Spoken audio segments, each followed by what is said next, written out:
దర్శకుడు రామ్ గోపాల్ వర్మ గురించి ప్రత్యేకంగా చెప్పాల్సిన అవసరం లేదు. అందరిలా కాకుండా భిన్నంగా సినిమాలు చేయడం ఆయన అలవాటు. రెగ్యులర్ కమర్షియల్ సినిమాల జోలికి ఆయన వెళ్ళడు. అంతేకాదు, సోషల్ మీడియాలో ఫుల్ యాక్టివ్గా ఉండే వర్మ సమాజంలో జరిగే సంఘటనలపై తనదైన స్టైల్లో స్పందిస్తూ ఉంటారు. ఇటీవలే సోషల్ మీడియాలో చీర కట్టుకుని రీల్స్ చేసిన అమ్మాయి వీడియోలను ఆర్జీవి షేర్ చేసిన విషయం తెలిసిందే. ఆ అమ్మాయి ఎవరో తెలిస్తే చెప్పండి అంటూ పోస్టులు కూడా వేశాడు. అంతేకాదు, ఆ అమ్మాయిని చూశాక చీరపై ఇష్టం పెరిగిందని, ఆమెను హీరోయిన్ గా పెట్టి చీర అనే సినిమా తీస్తానని ప్రకటించారు. ఆ అమ్మాయి మరెవరో కాదు, మలయాళ నటి శ్రీలక్ష్మి సతీష్.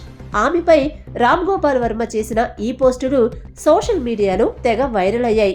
చివరికి ఆ అమ్మాయి గురించి తెలుసుకున్న ఆర్జీవి తాను అనుకుంటున్నట్టుగానే ఆమెతో శారీ అనే సినిమా చేస్తున్నారు.